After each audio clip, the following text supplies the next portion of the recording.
Hello guys. चलिए आज हम लोग पिछली कक्षा में गुप्त काल पढ़े थे और उसी को हम लोग आगे बढ़ाते हैं। साहित्य हम लोगों ने नहीं किया था, तो हम आपको बता दें कि गुप्त काल में साहित्य लेखन लेखन के क्षेत्र में अभूतपूर्व प्रगति हुई। इस काल में बड़े पैमाने पर धार्मिक और लौकिक साहित्यों की रचना हुई। इसी समय पुराणों तथा महाकाव्यों यानी रामायण और महाभारत को अंतिम रूप प्रदान किया गया। एक और चीज बता दें कि प्रारंभ में पुराणों की रचना से चारण लोग जुड़े हुए थे। उन चारणों में लोमहर्ष तथा उनका पुत्र उग्र सर्व प्रमुख है। आगे चलकर पुराण रचना का कार्य ब्राह्मणों ने ले लिया और ये भी याद रखिए कि गुप्त काल में ही नारद, कात्यायन, बृहस्पति और पराशर स्मृति की रचना हुई।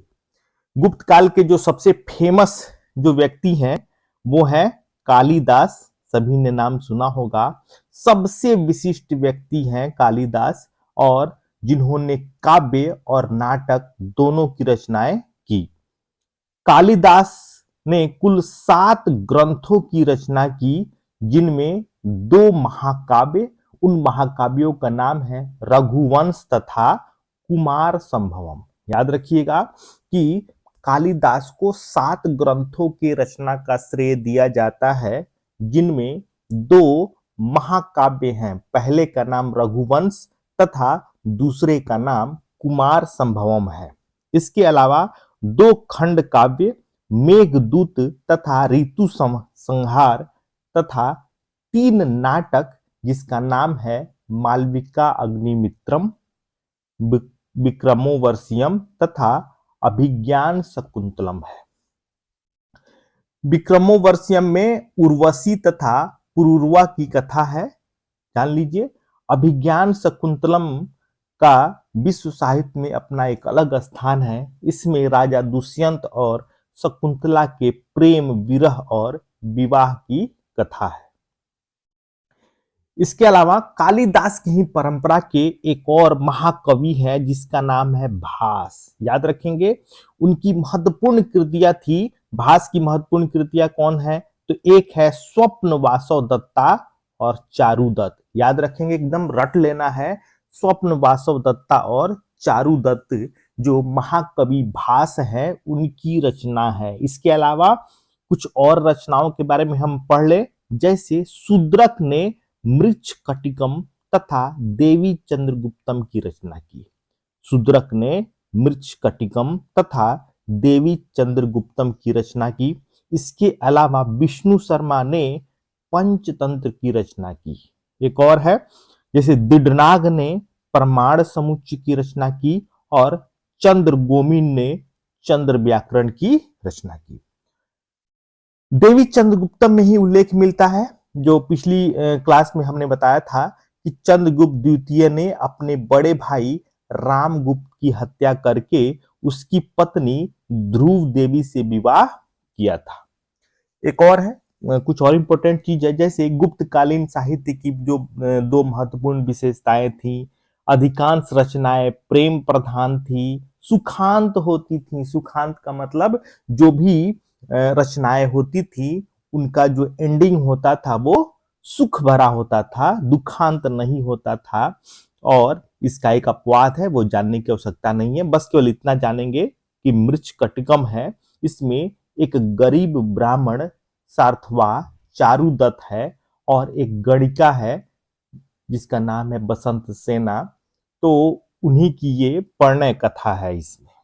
ठीक है, एक और चीज जान लीजिए कि आपको समझने में इतिहास की समझ में आपको थोड़ी सी सहायता मिलेगी कि उस समय जो उच्च वर्ण के जो लोग थे वो संस्कृत बोलते थे तथा शूद्र और महिलाएं प्राकृत बोलती थी। जैसे वर्तमान में अंग्रेजी बोलना समाज में थोड़ा सा ये लगता है कि हाँ ये व्यक्ति काफी समृद्ध है, उसी प्रकार से उस समय भी संस्कृत बोलने वाले को कहा जाता था कि ये थोड़ा सा संभ्रांत व्यक्ति है। और जो लोग शूद्र या जो महिलाएं हैं वो जनरली प्राकृत बोलती थी। इसके अलावा एक और चीज बता दें, अमर सिंह कौन है? तो चंद्रगुप्त द्वितीय के दरबार में नवरत्न थे और उन्होंने अमर कोश की रचना की थी। इसका नाम आप लोग याद रखिएगा। तो साहित्य की चर्चा हो गई, थोड़ा विज्ञान की भी चर्चा कर ले। विज्ञान की चर्चा करते समय हम लोग सबसे पहले ये बता दें कि जितना भी वीडियो हमारा है इससे संबंधित पीडीएफ हमारे टेलीग्राम चैनल पर उपलब्ध है। ये सारा पीडीएफ टेलीग्राम चैनल पर उपलब्ध है, आप इसको चाहे तो वहां से ले सकते हैं। और यूट्यूब के डिस्क्रिप्शन में टेलीग्राम चैनल का लिंक दिया हुआ है, आप वहां से टेलीग्राम चैनल तक पहुंच सकते हैं। तो चलिए विज्ञान के क्षेत्र में थोड़ा सा देख लें क्या है। तो गुप्त काल में ज्ञान विज्ञान के क्षेत्र में बहुत सारा विकास हुआ। आर्यभट्ट और बराहमिहिर महत्वपूर्ण गणितज्ञ थे। एक अन्य गणितज्ञ थे जिनका नाम था, आगे और मिलेगा, लेकिन ये ब्रह्मगुप्त थे जिनकी रचना ब्रह्म सिद्धांत थी। तो जान लीजिए कि एक अन्य गणितज्ञ थे ब्रह्मगुप्त, तो इनकी रचना ब्रह्म सिद्धांत थी। और ब्रह्मगुप्त की अन्य महत्वपूर्ण रचना है खंड खाद्य, ठीक है। और एक और विद्वान है श्रीधर, 7वीं शताब्दी, और भास्कर 12वीं शताब्दी के अन्य गणितज्ञ थे। तो गणितज्ञ की जब हम लोग चर्चा करते हैं तो 7वीं शताब्दी और 12वीं शताब्दी के भी गणितज्ञों की चर्चा हम लोगों ने कर ली। थोड़ा सा ज्योतिष शास्त्र देख लें।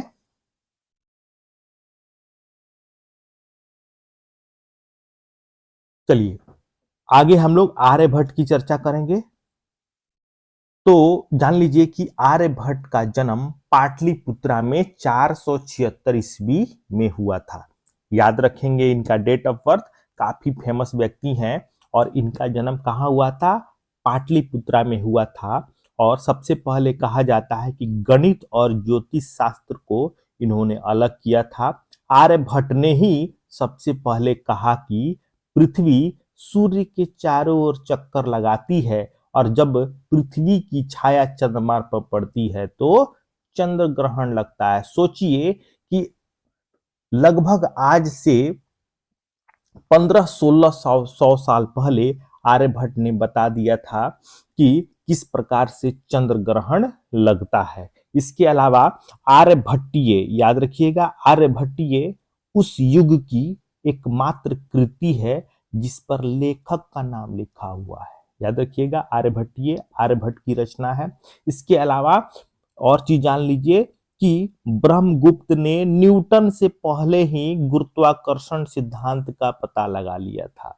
तो अगर भारत की चर्चा हो, कहीं अगर सवाल पूछे कि अच्छा बताइए कि भारत में न्यूटन से पहले गुरुत्वाकर्षण सिद्धांत का पता किसने लगाया था, तो वो ब्रह्मगुप्त थे। एक और विद्वान है भास्कर प्रथम, इनका भी जान ले। लगभग 600 ईस्वी में भास्कर प्रथम का जन्म हुआ।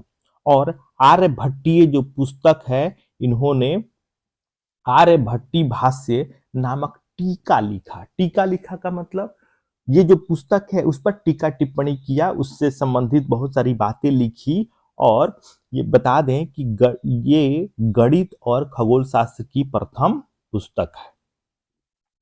महाभास्करीय तथा लघु भास्करीय अन्य दो खगोल शास्त्र की ग्रंथ को लिखने का श्रेय भी किसको जाता है? भास्कर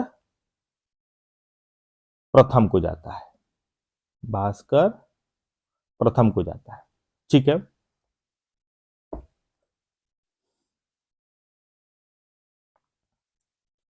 बराहमीर के बारे में जान लें। एक और विद्वान है बराहमीर, 2 ग्रंथों की उन्होंने रचना की, पंच सिद्धांतिका और बृहद संहिता। और औषधि शास्त्र में भी काफी विकास हुआ।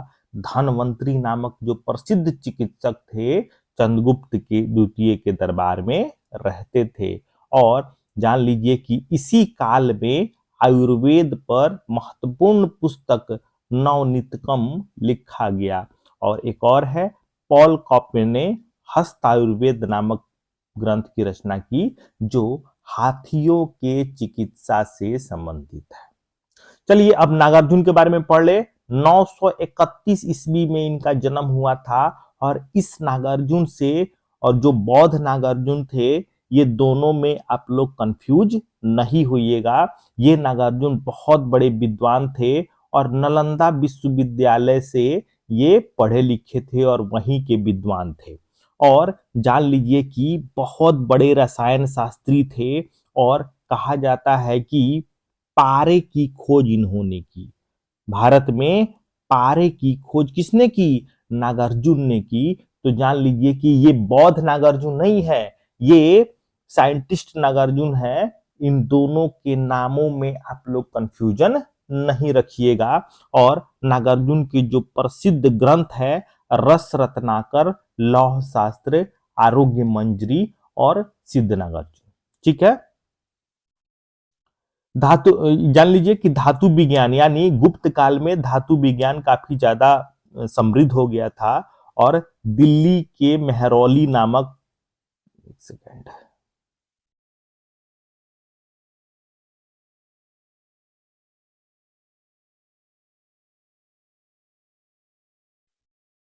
आगे चलते हैं। दिल्ली के मेहरौली नामक स्थान से जो लौह स्तंभ प्राप्त हुआ है वो काफी फेमस है, याद रखिएगा।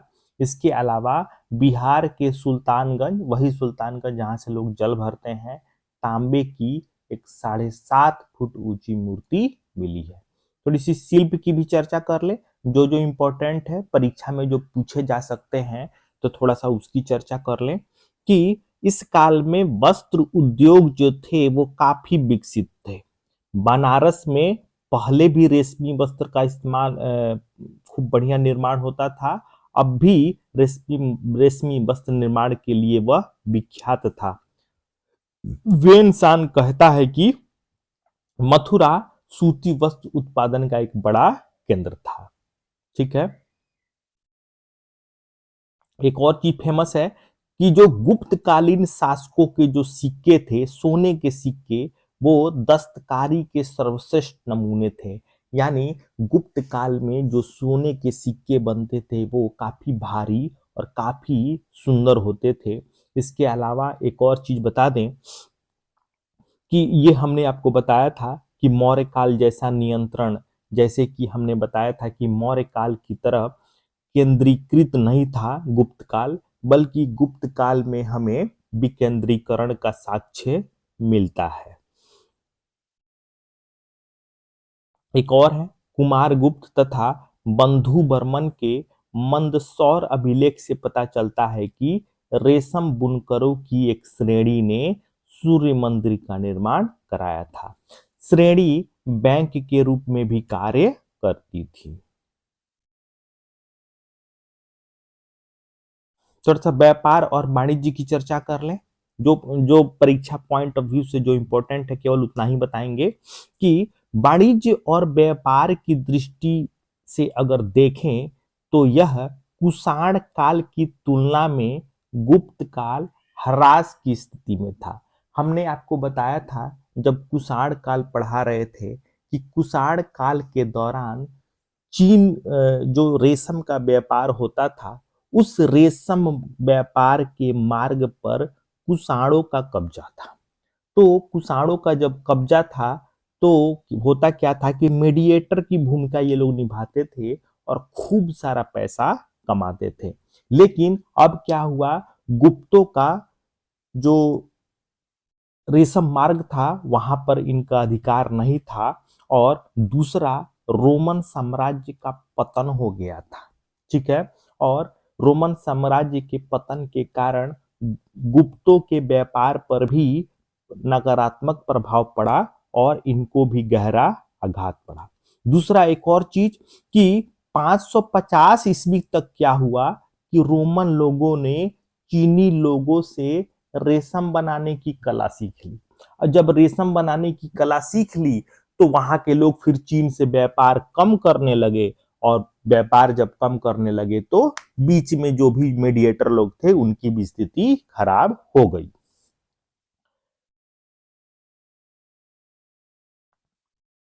और एक और चीज जान लीजिए कि एक कुमार गुप्त प्रथम है, इनके मंदसौर अभिलेख याद रखिएगा, जिसमें यह वर्णन है कि रेशम बुनकर की एक श्रेणी अपना काम छोड़कर मालवा में ये चले गए और अन्य कार्य को अपना लिया। एक और चीज है कि इस समय बेंजेंटियन साम्राज्य की स्थापना हुई, रोमन साम्राज्य का पतन हो गया, बाद में बेंजेंटियन साम्राज्य की स्थापना हुई। गुप्तों ने पुनः इनसे व्यापारिक संबंध बनाने के लिए प्रयास तो किया, लेकिन उस प्रकार की सफलता नहीं मिली जो गुप्तों के पहले कुषाण काल में देखी गई थी।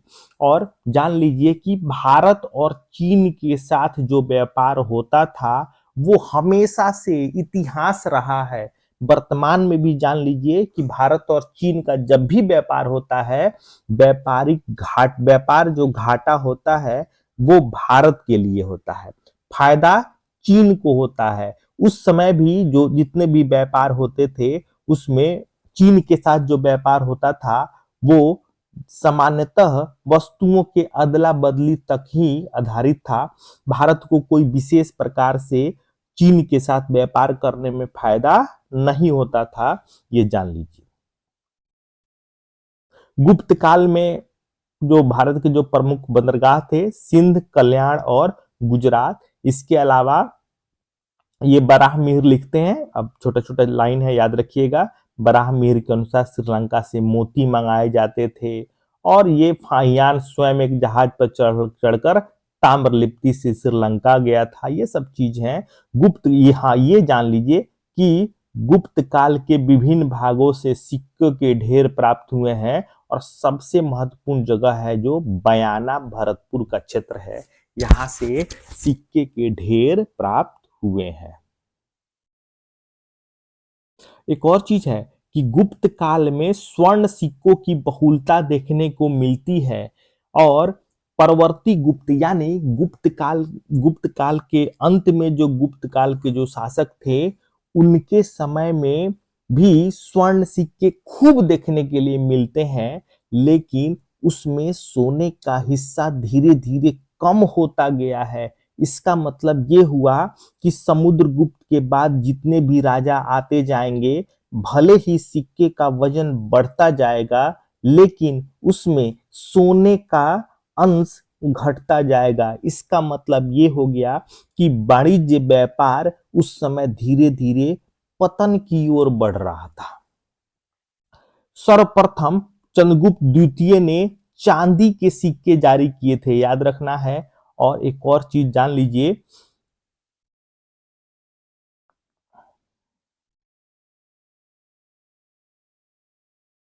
थोड़ी सी यहाँ पर एक और चीज जान लें कि सोने चांदी के जो इसमें जो महत्वपूर्ण है वही हम बता रहे हैं। जैसे कि चलिए अब धार्मिक स्थिति के बारे में बता दें कि गुप्त युग में भागवत धर्म का तथा अवतारवाद की प्रथा का विकास हुआ। सर्वप्रथम भगवत गीता में अवतारवाद के सिद्धांत का व्यापक निरूपण किया गया। कश्मीरी लेखक क्षेमेंद्र, याद रखिएगा, इनकी पुस्तक का नाम है दशावतार चरित्र में बुद्ध को विष्णु का अवतार माना गया है। तो ये इस पुस्तक का नाम आप लोग याद रखिएगा, इनका नाम है क्षेमेंद्र और इनके पुस्तक का नाम है दशावतार चरित्र और इसी में बुद्ध को विष्णु का अवतार माना गया है। थोड़ा सा ये भी देख लें।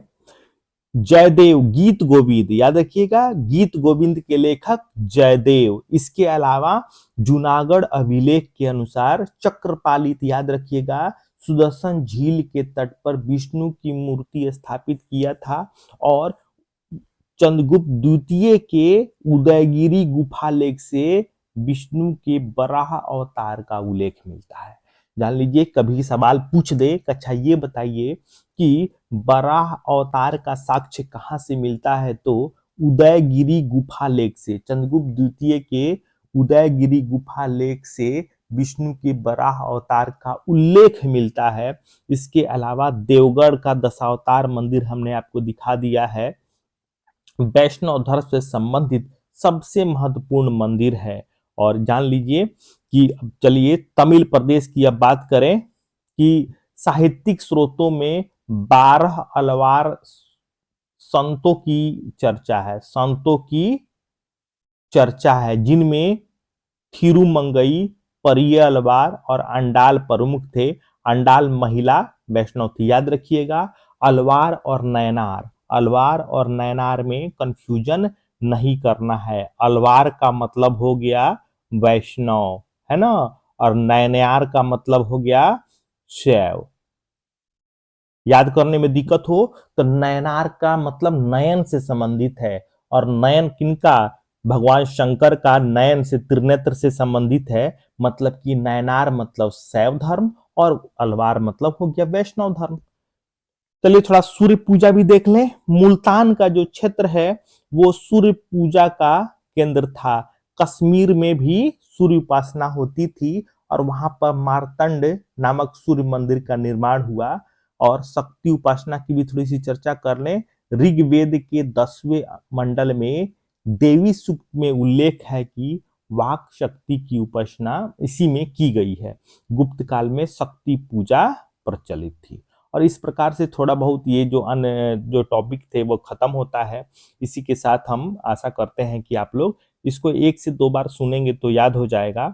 और हम आपको बता दें कि सभी प्रकार के परीक्षाओं में ये जितने भी ये टॉपिक हैं वो काफी ज्यादा इंपॉर्टेंट होंगे। धन्यवाद।